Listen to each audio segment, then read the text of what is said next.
The unfair matches of the Roman Colosseum.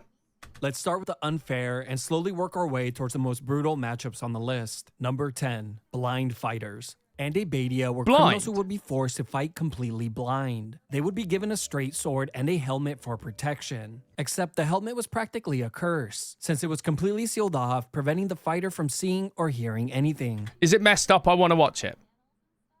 The fight would begin as soon as the fighters were placed within close range of one another, with the most popular strategy being the swing and pray method, which in all honesty, was the only strategy available. Now, the good news is that judges weren't really needed for these fights, since the winners were very easy to identify, as they were the only contestants still breathing. Yeah, they're dead. Now, the crazy part is that this spectacle was seen as comedic relief more than anything. And if you don't think two blind men fighting each other to the death is hilarious, well, you have a lot to learn about comedy.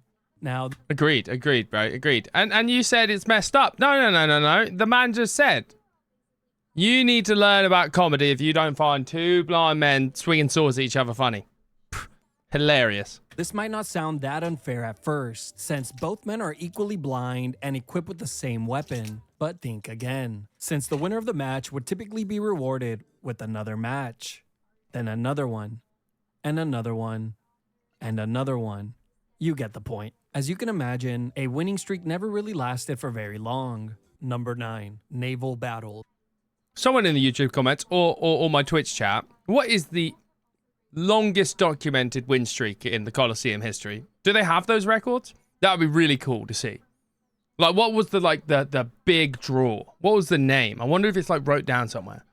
There was nothing more epic than the naval battles of the Colosseum. Also, one of the most unfair, bloody, and expensive. The event would begin by filling the Colosseum with water in around a dozen ships. It's estimated that thousands of prisoners would participate in these events. But let's talk about what made these battles unfair. That's awesome. Now, depending on the starting position of your ship, it could determine your likelihood of survival. Well, at least for a bit longer, as the odds of survival were almost non-existent to begin with.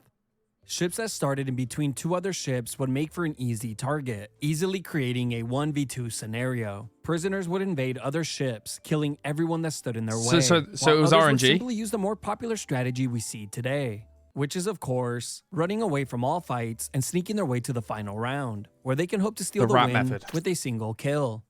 The bloody fight would come to an end when there was only one ship or team remaining. As terrible as these battles were, at least they were easy to clean up. The Romans would try their best to remove all the large debris from the water, before the stadium would be flushed like a giant toilet bowl, sending all the remains downstream for another town to deal with. Number 8. Gladiator fights. Gladiator fights were the single most popular matches of the Colosseum, with the good matchups typically being saved for the main event. Now, how can two gladiators fighting each other be unfair, you might ask? Well, for starters, the emperors weren't really interested in fairness, as their primary concern was entertainment. And with over 20 different classes of gladiators to choose from, the styles would be mixed and matched based on entertainment alone. Here are some of the most unfair and popular matchups. Retiarius versus Secutor. Okay. Retiarius were equipped with a net, a trident, a dagger, and minimal armor. The fuck is the net gonna do? While the Secutor was equipped with a sword, a large shield, a helmet, and heavy armor. Okay. Go ahead, pick one. The net. If you chose the Secutor, well, GG's, you're dead. As the Retiarius just had to keep his distance and poke at the Secutor. Or better yet, trap him by throwing his net on him, giving him enough time to emote before poking him to death. I'd have won big money back in the day. Murmillo versus Thorax. Murmillo were armed with a large rectangular shield, a short sword, a helmet, and a metal or leather sleeve for protection. While the Thorax was equipped with a light shield, a curved sword, a helmet, and a metal or leather sleeve for protection. Go ahead, pick one. Tiny dagger. If you chose the Murmillo, rip, you're dead. Fuck. As the Thorax just had to tire out the Murmillo since he was carrying the heavier shield. As you can see, stylistic matchups were a big deal and could easily influence the outcome of a fight. And I know this might come as a shock to some, but not all gladiator fights were to the death. A lot of fights would be called off when a fighter took heavy damage, since good gladiators were very expensive to replace. Number 7. And so that was kind of like the early become too important at work that you're irreplaceable. You know what I mean? Just be like so good that it's more expensive to let you die. You know what I mean? You needed to prove your value in this place. I respect it. Is that an elephant and a fucking rhino? Animal battles. Humans were not the only ones to have unfair matchups inside of the Colosseum, since animals were also treated like criminals. They would be enslaved, pinned against each other, and humiliated, and were such a popular spectacle that at times, thousands of animals would be slaughtered in a given day, which was completely unsustainable, driving many animals to extinction. Here are some of the most popular and unfair matchups that were commonly seen in the Colosseum. That's horrible. Elephant versus rhino. One of the most famous Colosseum battles was when an enraged rhino was pinned against an elephant. I think the elephant wins. Eventually winning when he decided to cheat by grabbing a spear with its trunk and gouging the rhino's eyes out. Lion versus tiger. This matchup is basically a robbery, as I'm sure the locals would have bet large amounts of money against the guys from out of town, since they knew that the lion always wins. With there only being one recorded incident of a tiger getting the best of a lion. That's the one I would have bet. Elephant versus bull. As you can imagine, when an animal has over 10,000 pounds on its opponent, it's not really going to be much of a fight, is it? But just to make matters worse, sometimes the elephant and the bull would be chained together, forcing the action. And no matter how the fight begins, it would always end with the bull being turned to soup. Of course, you take away the bull's like one superpower, which is to charge with his really sharp, pointy things. If you chain them together, you've just basically got like a stampeding elephant that could just constantly just go with the trunk. Really quickly, here are some of the other animal fights that were very popular. Rhino versus bear, rhino versus buffalo, rhino versus elephant, crocodile versus hippo, tiger versus bear, bear versus bull, bear versus wolves, bear beats Battlestar Galactica. Burrow versus scorpion, lion versus bull, lion versus bear, lion versus panther, lion versus chimp, lion versus hyenas, lion versus... Thank you, Monty. Thank you, good sir. Identity theft is no joke, Jim.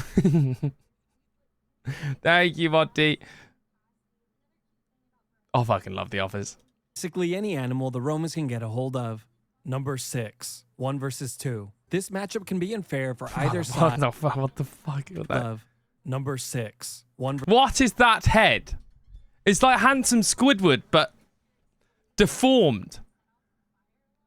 Like the weird big baby from Resident Evil Village. What the hell is that?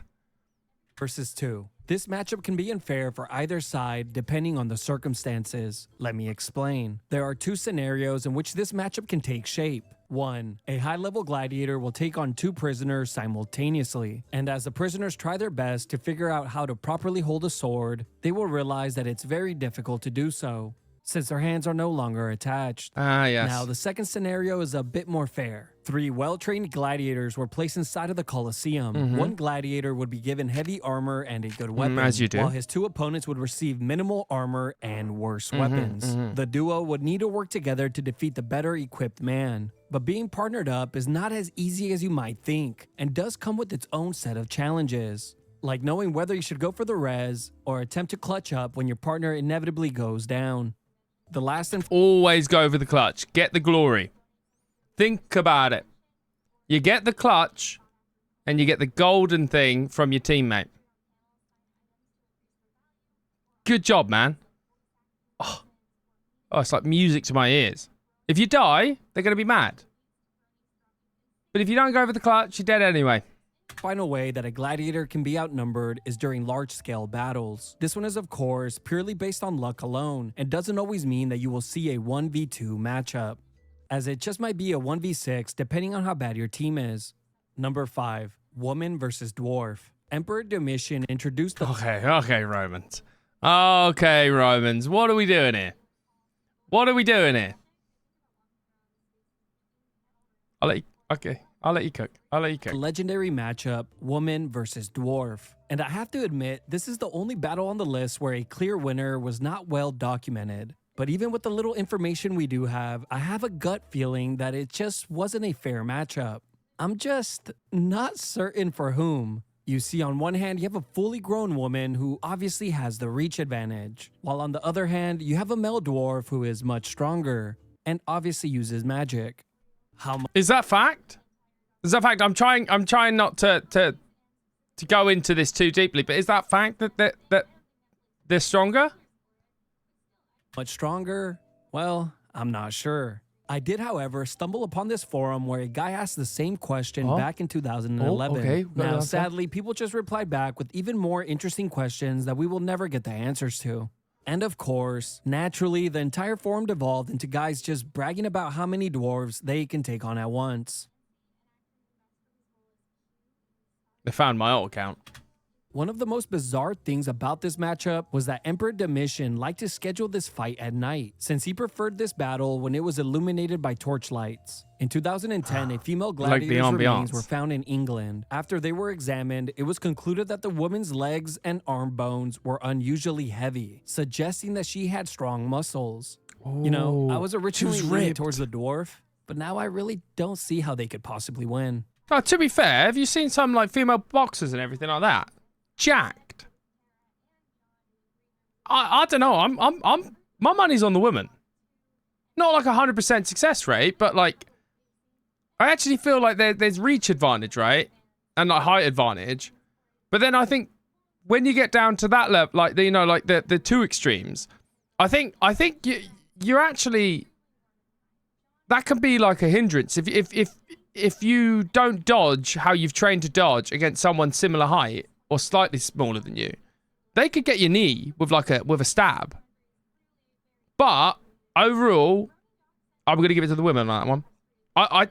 I've seen some well, beefcake is moving on. Number 4. Wild animal hunts. Perhaps one of the most unique spectacles of the Colosseum was the wild animal hunts. Here, the entire Colosseum arena was made to resemble the animal's natural environment. A few men were then brought out to the arena equipped with small shields and weapons. Then for the next few minutes or hours, the arena would be slowly filled with terrifying predators. But if they really wanted to get the crowd on their feet, all the animals would be released at once. Okay, what we've got ET, we've got something from RuneScape there. And is that that's from Elden Ring? You know what? If the Romans managed to get all of those in real life into a Colosseum to hunt them, let them do it. Let them do it. I'm impressed more than I'm mad.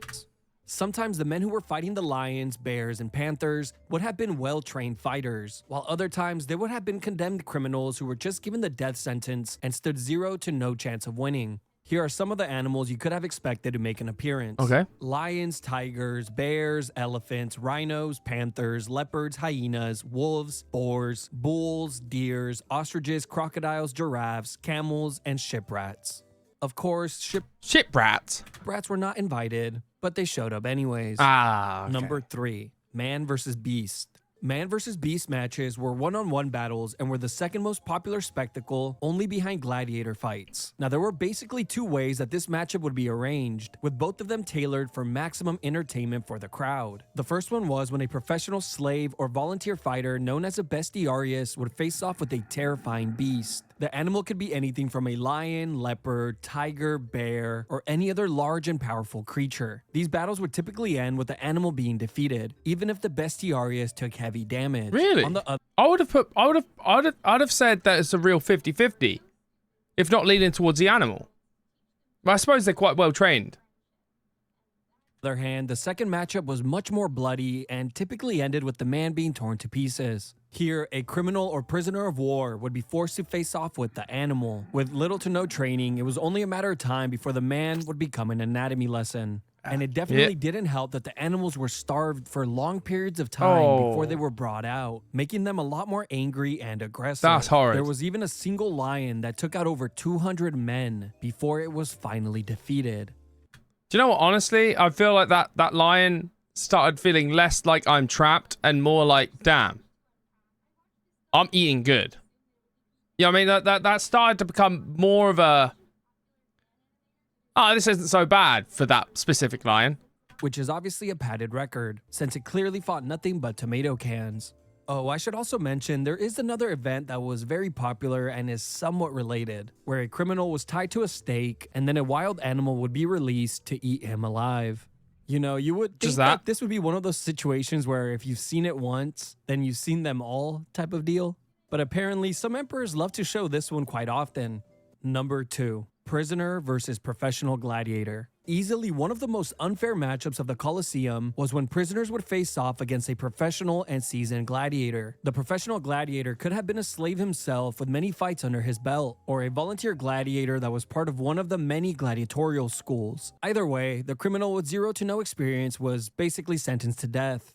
You see, what could be worse than being invaded, enslaved, and kept inside of a cell for days, just to be given a weapon you have never used, then pushed to the center of the Colosseum floor, only for Spartacus to make his walkout shortly after you. Yeah, but can you imagine the flex? Everybody loves an underdog.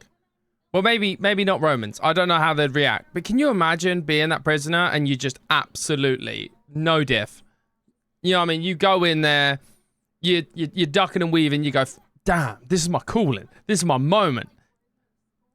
Ducking and weaving. And you get this Spartacus guy and you're just like, are you not entertained? You know what I'm saying? Like, how banging would that be? I don't know if the crowd would go wild, though. I don't know if you'd get booed or it would be like, yo. Like someone's ACCA came in or something, if they had those.